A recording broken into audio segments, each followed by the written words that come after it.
Alright, let's tackle this crap. Just kidding, it gets pretty good. Duranki, Chapter 5. After a night of celebration in Prince Kirta's village, Galu can't wait to go back. I don't blame her. Who would want to hang out with the old people when they can hang out with the freaking black swordsman of all people? But really, years of living away from civilization, it must be a real rush. But with excitement comes danger, and her oldies worry for her safety. The worry is lightened by the fact that Usum is of the divine. But you know, oldies be worrying.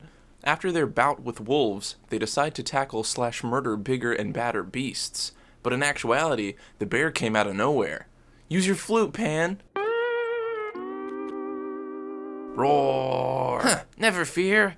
I can sever this bear's spine with this bow, just like I done with the boar. Roar! Again. God hand, a symbol! Roar in the afterlife. Everyone's excited, as always, at the copious amounts of dead animals these kids and goat bring into the village.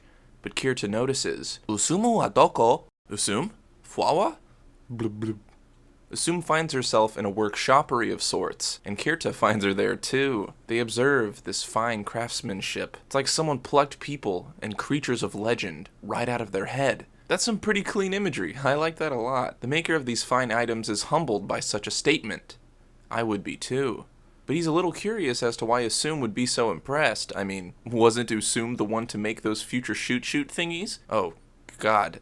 Who did this old-ass man hear such a thing from? Yikes, those other less important characters spilled the arms race war-igniting beans. Anyway, the old buffman says, I've finished it. Yes, it's a bit heavy.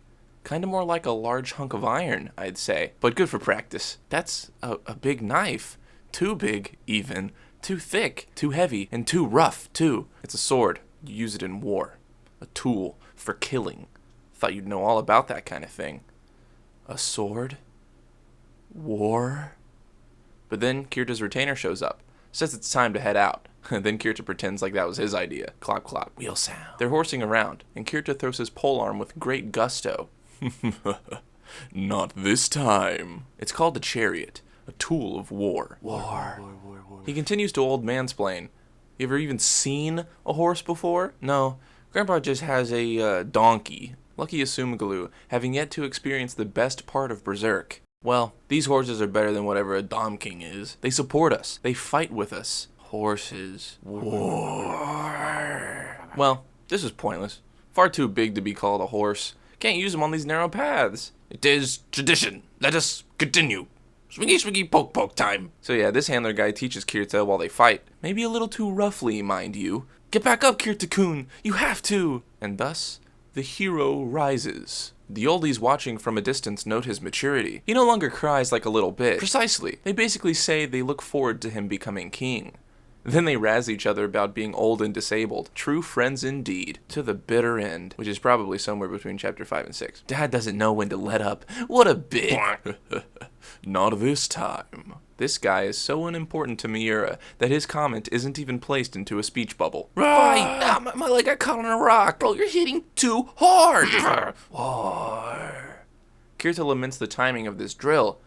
I freaking suck.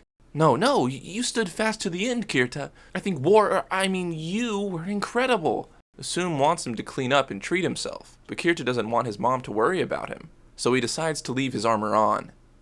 Cut to a little dance, and Kirta keeping his composure. How fun. Oh, this boy. Kirta's mother asks for some help.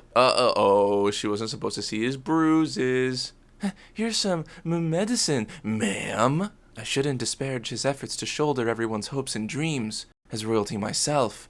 But even so, I don't want the adults' anger and the elderly's hopelessness to color our children's future. As a mother, dang, she a good mom. The fluff gang heads out. Back home, Asumgalu rubs the knots out of her Grammy's back. Grumgully wonders if something is awry. Nah, just making up for being away so much. Well, that village place better than here, you little bitch. Yeah, it's great. But today was a bit scary. Grandpa, have you seen a war? We then get this spread that kind of confirms something I was thinking. This ain't Berserk. If this were Berserk, there'd be severed heads, blood galore, and, well, guts. Nah, This is simply a tamer story, a more innocent approach to something we as Berserk fans may not be used to. That might be a duh moment, but hey, you never know. There could always be a eclipse right around the corner. Gramps describes the vile thing that is war, and we're left with the knowledge that we're actually getting another chapter soon. So yeah, war bad, not war good. Guess a war of sorts will be coming down the line. I'm starting to get the feeling that Duranki has plans for a longer story than, say, Giganto, and at this rate Berserk. I'm game for that. And those damn fools who shame Miura for pursuing this while taking his time with the aforementioned, he can do what he wants. Yeah, it sucks we don't get Berserk every month, but hey, we do still get it from time to time, and it still seems of the same quality it's always been, in my opinion. I'm hyped for its return as much as the next guy, but until then, I'm happy Duranki exists. I rate this chapter an, oh okay, it's getting interesting again, out of 5. Thanks for watching, and may the Duranki hand bless you with war. War.